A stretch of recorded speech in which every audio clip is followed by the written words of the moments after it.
Okay, welcome to episode 3 of D&D Saga, Bed to the Bone, which features myself, Morgan Davie. I am the Dungeon Master for this D&D Saga adventure, and I am joined by two doughty adventurers, and the first one, of course, is Julz Burgisser playing Mascara Stormfire. Julz, hi, how are you? Hi! Excited to be back.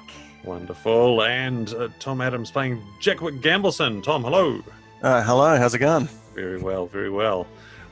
So when we left off last time, there had been a patron for an adventure, a very traditional setup where someone says, come and do a job for me. But the person inviting you to do the job was an owl, and the thing he wanted you to do was to rescue someone, and there's a lot of details that we need to work out around that. So I think what we will do is join Jackwick and we will join Mascara as they are in conversation with this man, the silver-haired, mysterious man. And where do you think you would be talking with him? Because you were out on a lane underneath the trees on your way to what's the name of the inn? The Pickled Salmon, which is where you have a room. So maybe I'll ask you, Julz, where do you think the three of you will be having a further conversation? I think there's like one of those bracken lanes that sort of heads into town. But you can kind of see the town at the end of the lane, but it's not quite in the town yet. Mm-hmm. Yeah.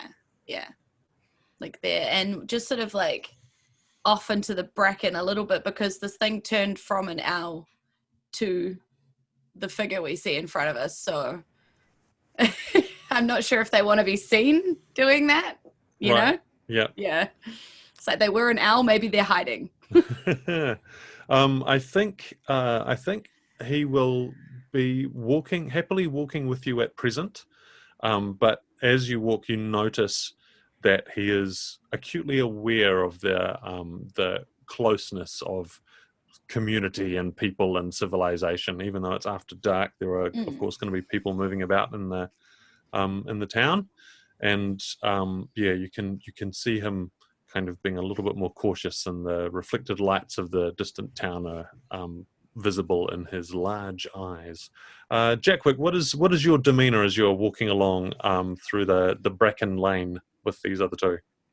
I think Jackwick is, as always, is just kind of yet again he's appeared with his friends and something weird has happened. So it's just like, oh, there we go again. Off we go. All right. Oh, how are you doing there, sir?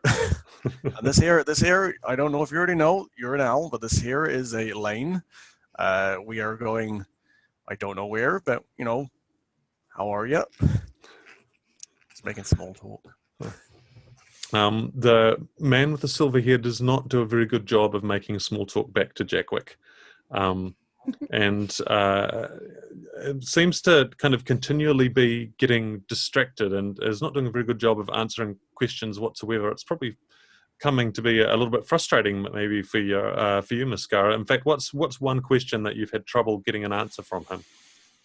Just like, who is it that needs rescuing? Like, just, like, who is the person? Why? How do you know them? Like, that sort of, it seems to be quite circular. Yeah. It's just like, well, they just need rescuing. So what's the deal? Like. After about the fourth time you ask this question with increased relish, finally he turns and his eyes kind of flash silver as he looks at you and says, "It's not as simple as any of these normal relationships. It's hard to sum up in simple words." Can you draw a picture? In some ways that might be the best way of communicating, yes. Think of her as my apprentice. My apprentice is as good a term as any. But all you need to know is that they are important to me and they are trapped. Everything else is details. Details that you will be able to deal with, I hope. Well, sir, yeah, surely the details themselves should be coming from you first about where we are supposed to go and where the trapping is and what kinds of danger there are and all those kinds of things. The details will be hard to come from us as we are without them. Yeah, Mascara opens up like her she's got like a little leather sort of jacket that's actually quite tight to the waist, and she sort of opens it up and she's like shows off like all of these different lockpicks and tools and different stuff that it like all got their individual slots. And she's like, exactly, do I need all of this, or like do I need something else, you know? All of those things are exactly what we need, but there is more to the challenge than that. Much more to the challenge. Look, before we go any further, and the man just stops still, and like he just gazes at you as you turn to face him. Before we proceed further, Mascara Stormfire, I know of you because my apprentice has spoken to me of you before. That's why I sought you out. My apprentice knows of you from some long time ago. But this person with you, I do not know, and there is something in his aura that troubles me. What is your nature, halfling? My nature? Well, there's a tree over there. There's grass beneath me. I go fishing. My nature itself is undefined, besides being that which I am. What do I look like to you, sir? You look like the leading edge of a wave. Ripples expanding behind you. Like a boat. Yes. Like a boat carving through the water, blown by great wind, a wake churning after it, washing to the shore. Yep, no, that does check out. I am itself. It would appear adrift at sea in a certain type of wave of darkness. So that does check out. As far as my nature in that case, then, I am but a vessel. Well, I am myself, but I am also a vessel. There are many of us in this world. I happen to be possessed, as it were, of the power of a creature that does not entirely fit within my mind. And Mascara sighs at all of this, as Mascara has been listening to all of this, and says, look, all you really need to know is that he's good people. He's my people, and I vouch for him. She's got more faith in me than I do, which probably says a lot about her and probably about me as well. I know what it looks like, but you're just going to have to trust me. Well, I mean you no harm. I come to you based on my apprentice's trust. I will happily extend it further on that account. I do not fear you, halfling, but you are not a simple creature. You are hard to perceive. Perhaps what is hard to perceive is how simple I am. I am nothing but an end in many ways. And that is what I am. I am a moving end. A moving of ends, as it were. That works. I am a wave of ends.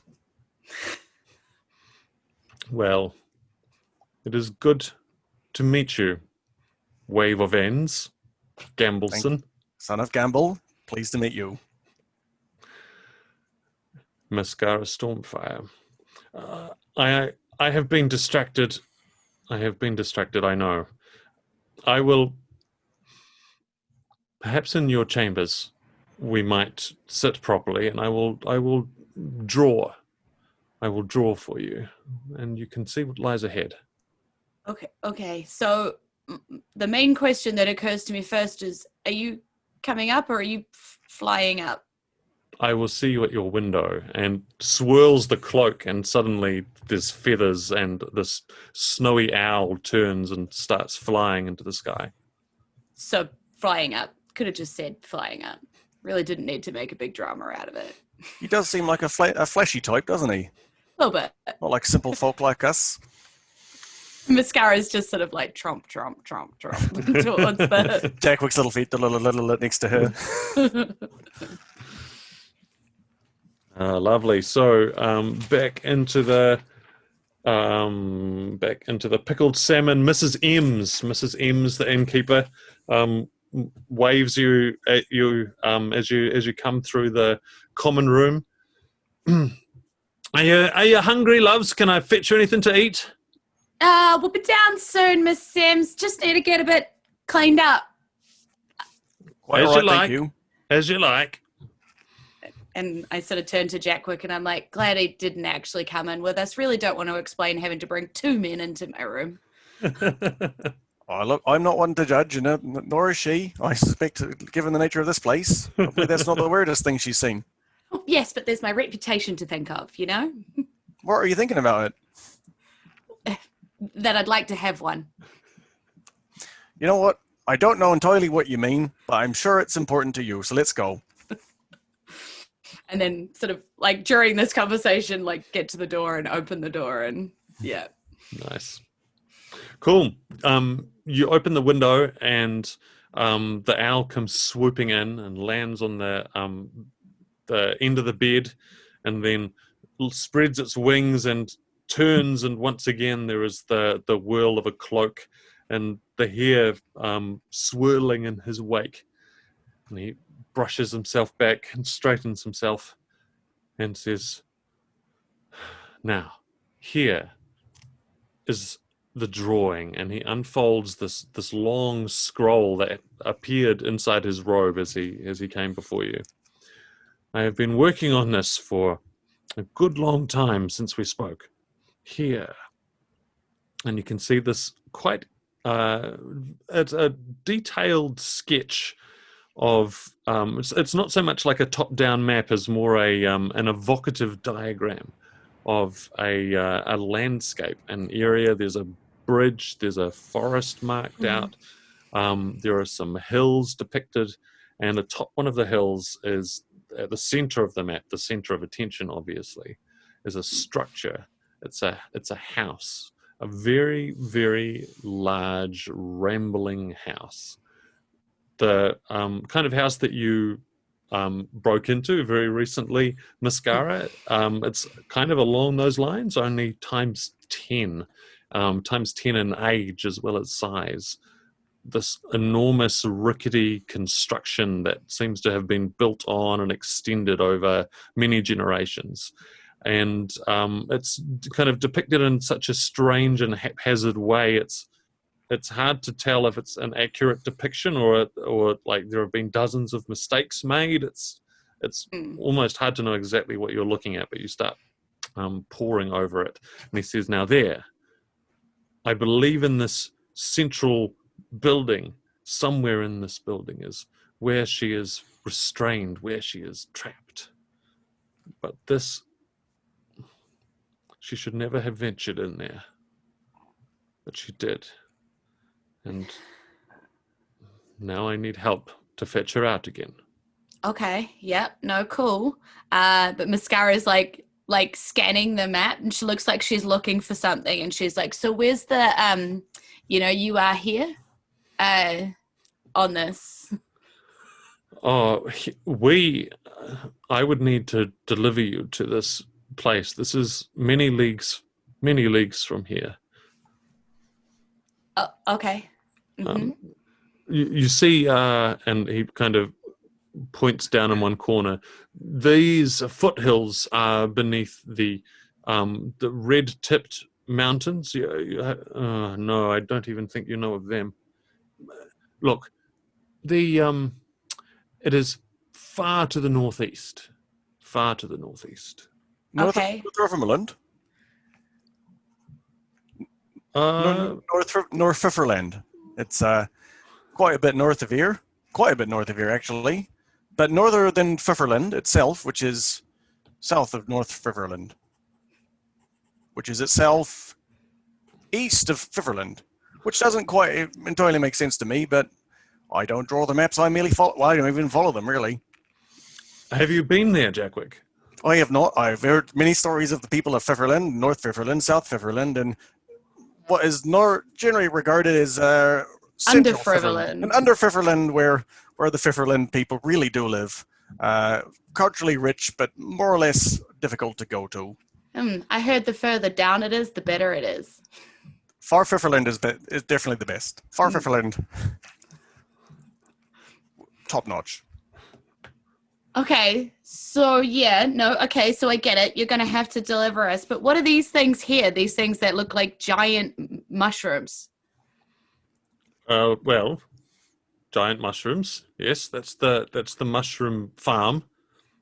So if that's the mushroom farm, then what's this field of scarecrows over here? How many crows do you have that you need an entire field of scarecrows? Are they scarecrows? Oh, is that what they are? I draw a lot of scarecrows. I thought they were dead people. I just thought it was a field of dead, like scarecrows makes way more sense. Well, to be honest, I actually think a field of dead people might make more sense than an entire field of scarecrows. I know which one would freak me out the more. Oh, look, a field of dead people. There was probably a battle here. Oh, look, a field of scarecrows. That can't be ominous. Do you think maybe they made the scarecrows out of dead people? Oh, that's disgusting. Why would they do that? My biggest fear is how many crows do they have? Well, you feel like the crows would be eating that, wouldn't you? Maybe quite a good way to attract crows. Like the thought that Jackwick and Mascara just having a conversation about this map with this guy who actually knows what that is. And we're not looking at him at all. He knows about the crows and the scarecrows. Why does it have this part here written, here be crows? Surely that should be dragons. Well, I suppose crows are a kind of dragon, are they not? You've got me there, sir. I have no idea. Well, I mean, I've never heard of a crow to be breathing any kind of breath weapon. Okay, I will allow that, but, well, in the Grand Parliament of the Birds, the crows do have a special place. Grand Parliament of the Birds. Is that what this part here is on the map? The Grand Parliament of Birds? Oh, did I write that on? No, that's more it's just a very tall, round structure with a whole lot of birds around it. I assumed it would be a Parliament of Birds. Oh no, that's not a Parliament of Birds. Although those are bees. Sorry. They're bees? I thought it was some kind of a nest. Yes, we'll call them bees. We'll call them bees. Good. Many of these terms are unfamiliar to me. My apprentice is much better at these details than I. There's a part here that just says "owl," but there's no owl. Is that normal? So what I'm trying to suggest is that is where there should be a hole. But the hole is not there anymore. There was a hole there, and it's no longer there. Or someone I know needs it's to go an and dig a enormous hole. mystery to me. A mysterious hole. And a hole in what? Like the ground or the fabric of the universe? Well, that's part of the mystery, I suppose. But that was the way that my apprentice entered this structure. Through a hole that you could move. Oh, I've seen one of those before. Or a hole that isn't there. Oh, it closes up again. We have seen one of them before. I've seen lots of those. Yeah, this yeah. is it. And it comes with kittens in it usually. Or like dead scorpions. Yeah. We could probably figure that out. I'm so pleased that I came to you. It seems like you're the perfect person to head in there and rescue my apprentice. Honestly, what's really freaking me about this whole map is the teddy bear store. That's clearly a teddy bear store. We live in a world of dragons. This is a teddy bear store on its own in the middle of what is clearly a very dangerous area. How terrifying must you be to sell teddy bears in an area? I don't even think there are any children around here, so who are you selling the teddy bears to? The crows? Jackwick, everybody needs a hug sometimes. Maybe not from these teddy bears. I don't know. Well, you don't know. The fact is that we don't know. It just says teddy bear store. Could mean anything. Mascara, my eyes seem to open up into a void of nothingness, and I am frankly terrifying to most people, and this scares even me. The idea of a teddy bear store honestly gives me the absolute EBGBs, and I am 90% EBGB.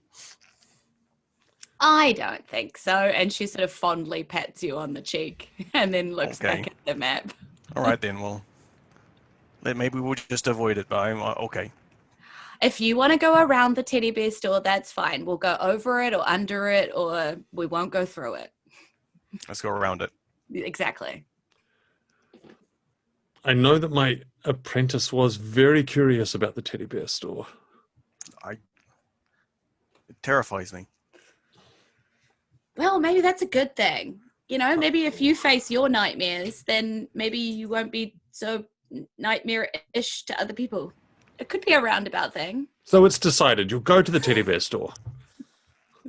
Oh, It's an excellent place to begin your investigations. I guess so.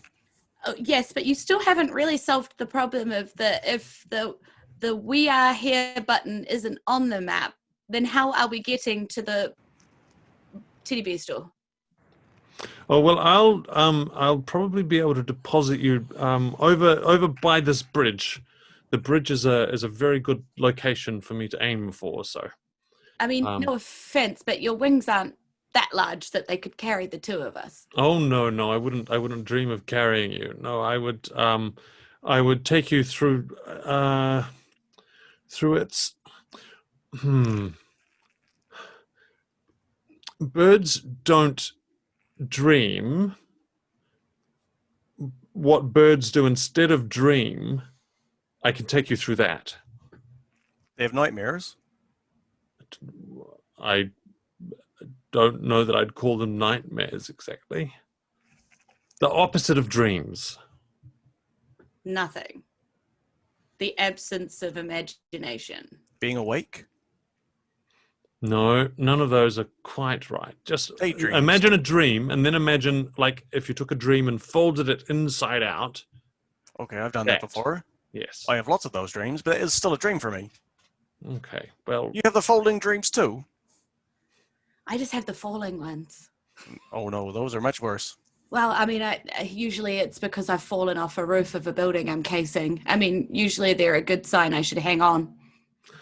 we birds have falling not dreams. Yes. Terrible.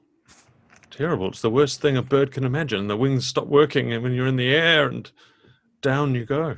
Just become a little feathery bullet going down. Yes. I've seen that before many times. I think Do I've you- caused it a couple of times. Have that dream as well, Mascara Stormfire. Are you part bird? I don't think so, because I really feel like I would have made that jump the other day if I was. Well, if you're having falling dreams, it does stand to reason that you fly before the falling happens. Yes, Otherwise, well, why would you have a falling dream? I suppose that is true. There is a moment where it feels like not falling, just before the falling part catches up. It's really hard to distinguish where the two change. I think I'm falling right now. She thinks about that way too hard for a second. And she's like, My oh, nose starts bleeding. yeah. By the way, I do apologize if the other owl was your friend. Oh, no, the other owl was also me. It was quite a problem. I had to reincarnate myself entirely. Oh, Apologies. did it hurt much?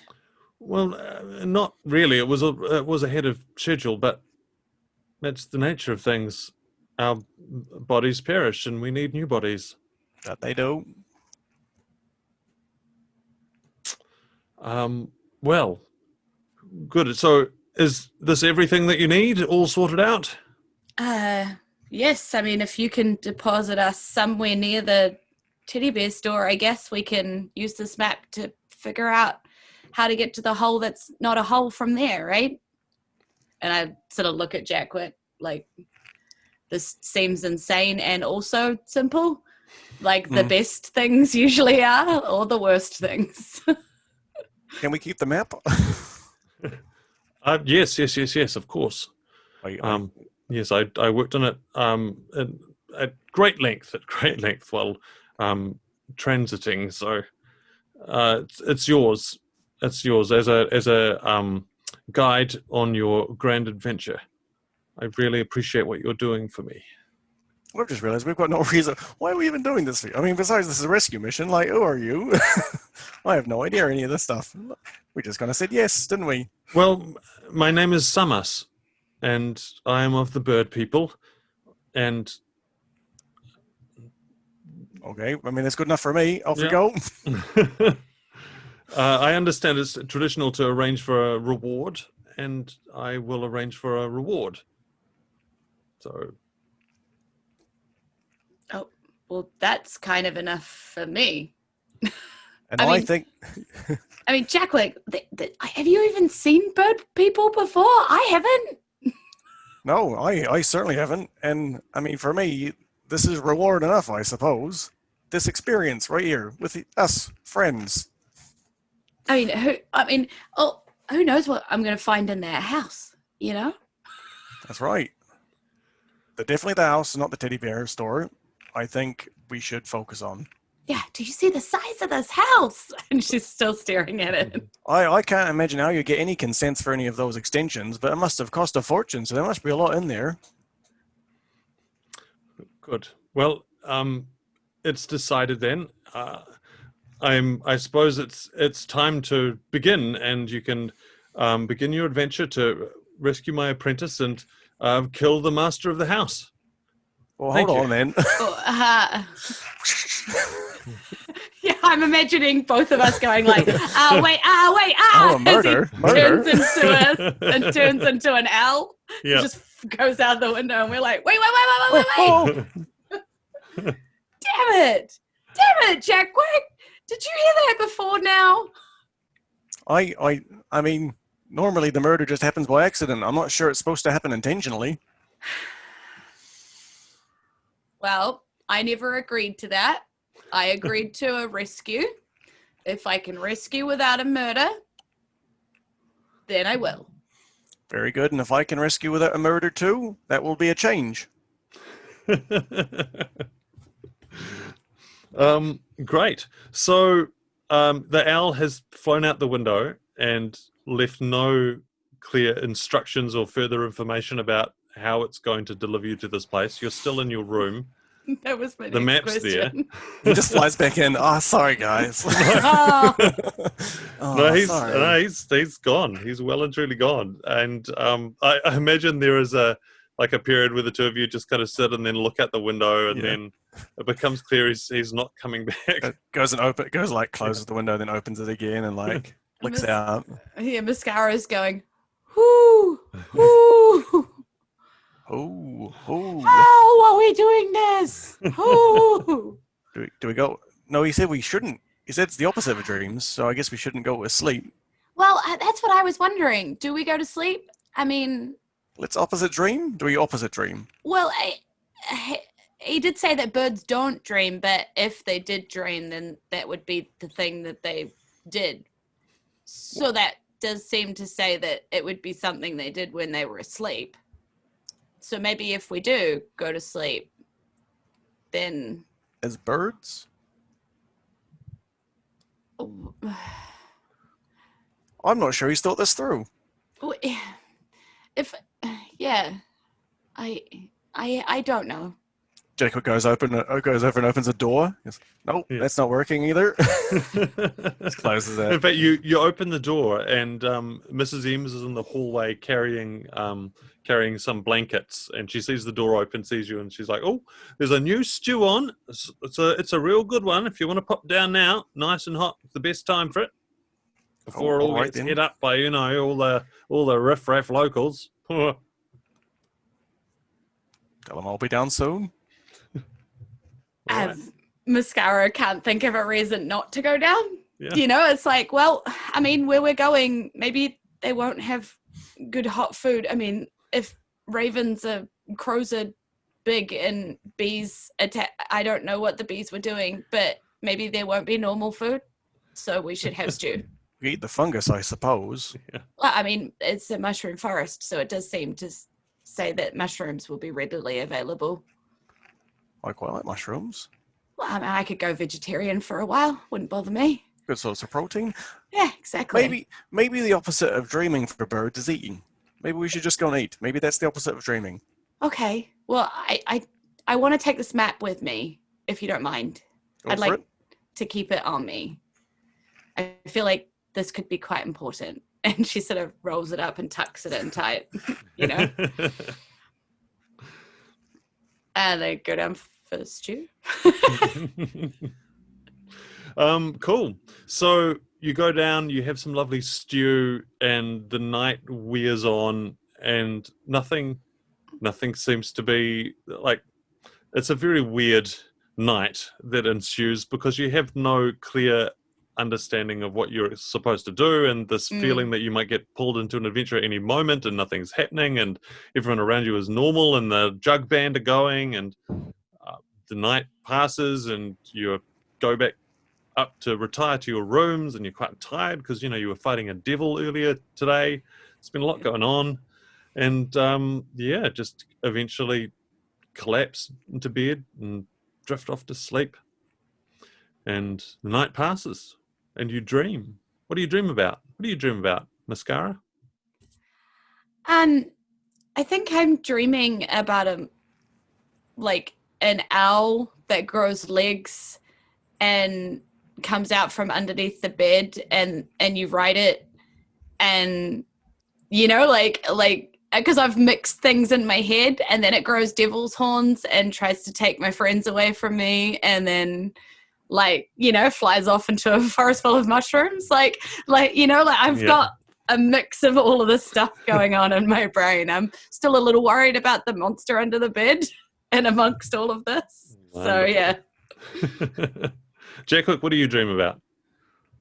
When Jackwick dreams, it's not really a dream, he's just awake, but somewhere else. And so when he's awake, he's walking around through the forest, and where he goes, things are growing around him, and things look more vibrant and more lively. And he's able to. A bird flies down, and he chats to it for a second, and then it flies off. And he goes fishing and catches some fish, and sits around, and that's his dream. His dream is that he's awake somewhere else. Blissful. Cool. It's morning in your room, and the sun's coming in, and the door pops open, and there is a steaming tray of bacon and hot tea and scrambled eggs being carried by Eli. And Eli's walking in, and he's like, "Oh, right, you two. Looks like I've got some making up to do. I've got many apologies to offer to you. Hey, wake up! Wake up, the two of you! Wake up! Good morning! Wake up!" And the two of you hear this Eli noise and the smell of bacon and scrambled eggs in your nose as you wake up. And of course, waking up is the opposite of dreaming. So as you wake up, you are suddenly somewhere else, and Eli isn't there, and the scrambled eggs aren't there, and the bacon isn't there, and you are standing on a bridge.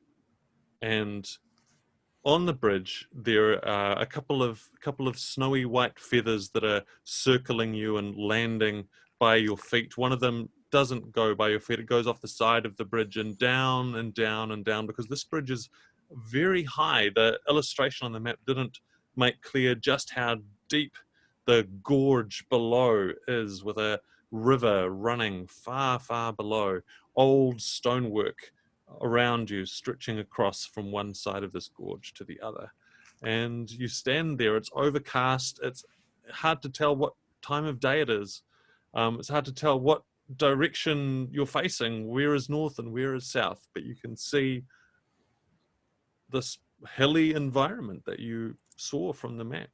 And looming over the environment is this mysterious house, this great big manor house, a couple of hill rises distant from where you are now, but it stands out because it is just as weird and broken, higgledy-piggledy, and architecturally unsound as it appeared in that strange sketch that you were looking at.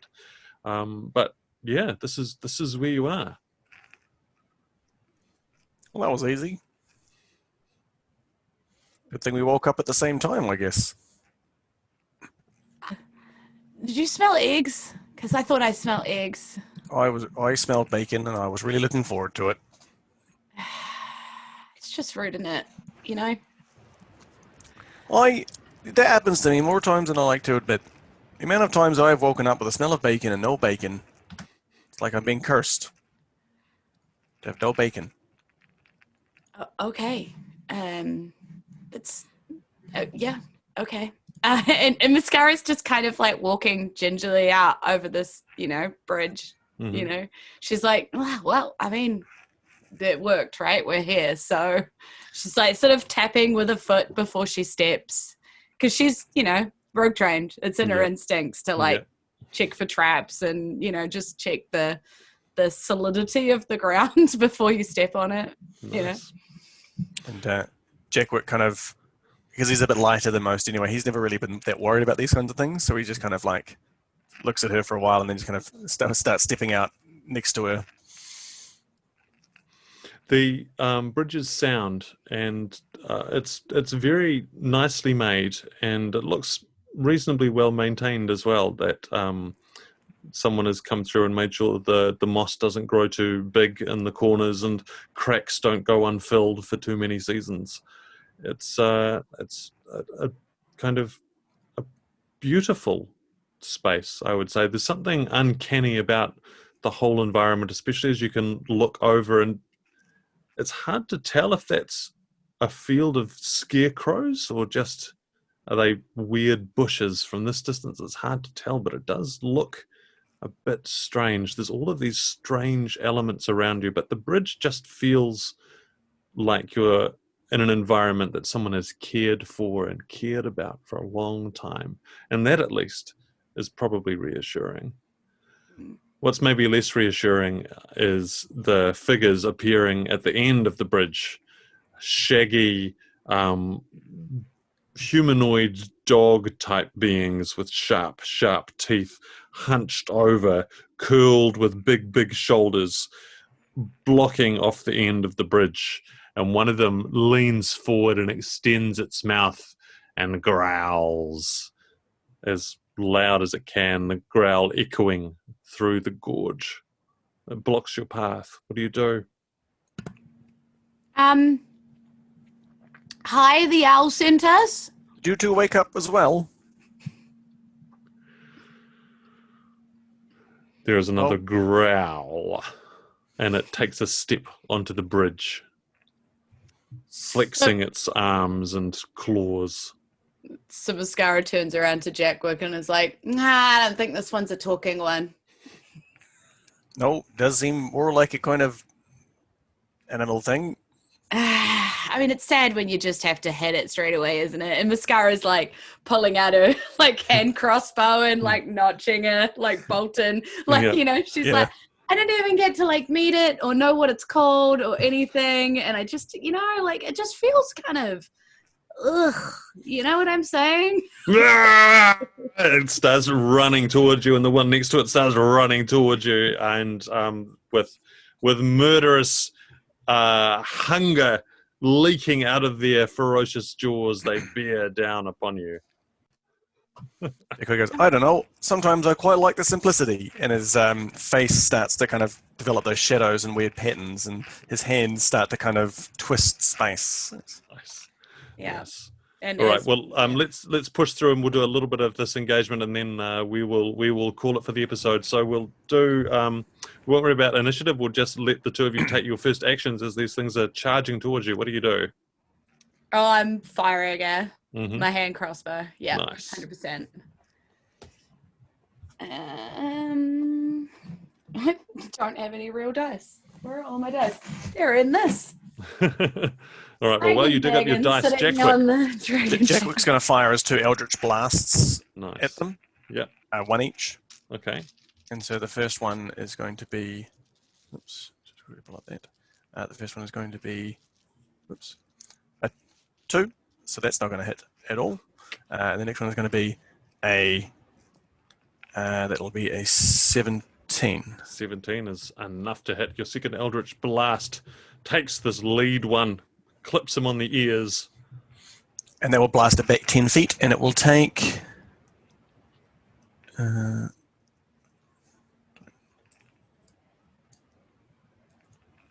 damage. All right.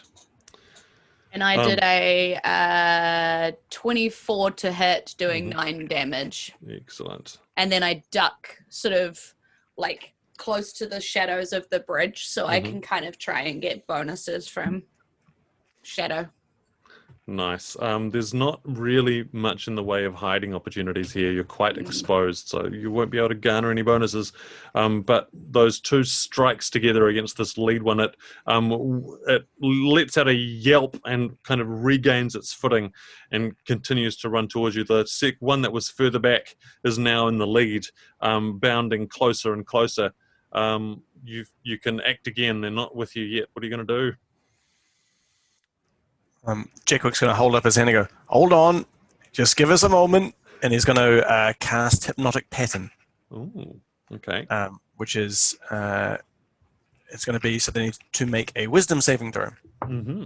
DC 15.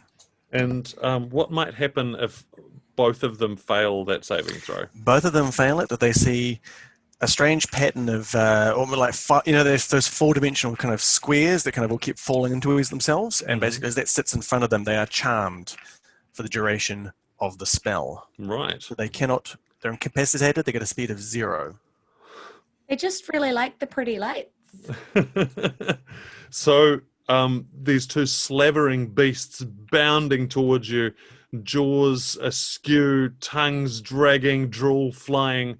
There's these weird squares, and the first one just kind of bounds through the squares and comes to a halt and plops down on its backside, and then kind of sits up straight more as a humanoid again than down on all fours. And the one that's still got one of your bolts jammed in its side, Mascara, kind of pads slowly up behind and then also stands up on its hind legs more as a humanoid. And they both just gaze at this pattern that you have created. Yeah. Mascara stands up, sort of still holding the crossbow, and like starts to walk around them, I guess. Yeah. Like, and I'm saying, see, why do they always make me feel like I'm the bad guy? Like, I just got here and they attacked me. And like, she's still just continuing the same conversation, No court in the planet would try you. You are completely innocent of this. But we do only have a minute before they turn on us. So, all right, are we running? Are we I doing feel like they're this? going to chase us. I feel like they're going to chase us. Yeah, so but I mean, we can get further in a minute, right? Like, they're dogs, and I only have little legs. I'm just going to put that out there, unless you want to carry me. I can see some trees. Like, we could do this. Like, let's do it. Let's go. If we only attack one at a time, then the other one will not go for us. I can hold that one as much. All right, but I'm going on the other side of the bridge first. Oh, and so, on your side there, let's go. Yeah, so Mascara like walks to the other side of the bridge, and then from that side fires back. Yeah. This would be a great trick to play on them, wouldn't it? Oh, here we are. We're calling you. All right. So from there, a crossbow bolt, an eldritch blast, fire at these incapacitated. Take advantage, Julz. These incapacitated and mesmerized beasts. I rolled an 18 and then I rolled a nat 20. Oh, nice. So I thought that was pretty good already. Yeah. So double damage would do 18. All right. So one of these guardian beasts just falls, slumps down, twitching in its ferocious desire to murder whatever was moving across its protected space. And the other one still mesmerized by the pretty lights, I guess. Jackwick's going to fire 2 Eldritch Blasts. Do I have an advantage as well? Yeah. Cool. All right, so I got 116 and 122. Cool. 2 Eldritch Blasts, they catch it, and the first one kind of disrupts the hypnotic pattern. It spins, its jaws spread as the second one just catches it right in the face, right between the eyes, and it rolls backwards because it's got that 10-foot knockback thing. Is that right? Yeah, and I hit it twice, so yeah, 20 feet. Cool. Let's just say that I think it will bounce off the side of the bridge, cannon over the other side of the bridge, and then fall down into the gorge far below. And you're not going to be chased by either of those little beasties, I think. And The way is clear. Jackwick turns to Mascara and goes, "Well, I'll be doggone. Ho ho." Haha, you're bad to the bone. You are. Yes, I am. But also, the dog's gone. All right. And we can't get a better final note than that. I think that's going to end our third episode. Wonderful. Dad joke quota fulfilled. Good stuff.